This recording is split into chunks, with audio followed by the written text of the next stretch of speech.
So we actually have two systems, and this is one of the rare scenarios where we're going to get to see both sides of the fence. So this is going to be our victim machine. We're going to open up an Internet Explorer browser window, and we're going to move over to our attack-based system. I've loaded up the GUI Kane version of Kane Enable, and we've already got the sniffer kicked off, and basically I'm going to enable something called art poisoning. And art poisoning is basically the act of tricking systems into talking to you instead of who they would normally talk to. So I'm going to enable that, and I'm going to go ahead and add in various systems to the list.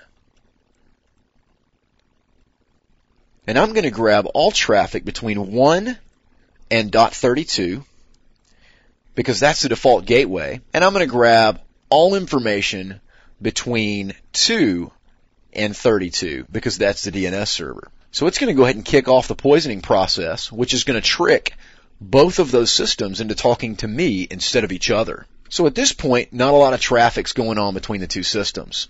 But now, let's say I log into, and we're going to take it even a step further and say that I log into a secure system.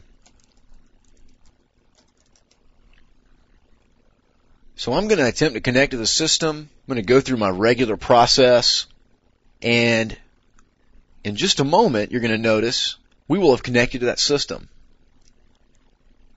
And we're going to go ahead and log on, because again, we haven't seen anything out of the ordinary yet, aside from a couple of error messages that we might see normally every day anyway. So I'm going to log into the system with bogus user and bogus password.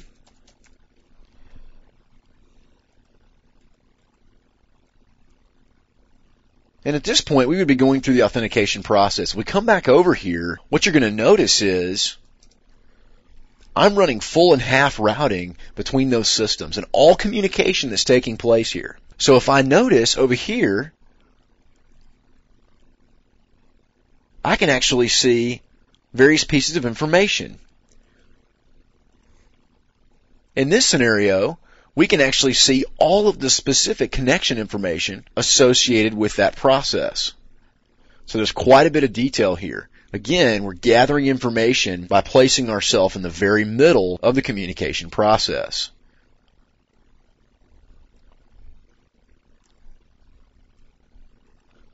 So we can see that the Google account session set up in English. We can see the URLs in which it was set up for. And if we look down through the process, we can see even the versions of the various software that's being used to communicate between these.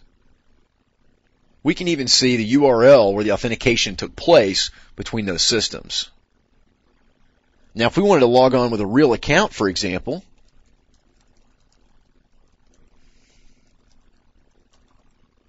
then it's going to attempt to perform that check, and it's going to fail. And we can see that we're going to continue to get information back from that.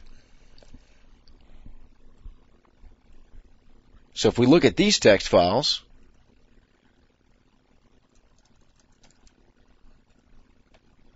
there is the email address and the password that was provided.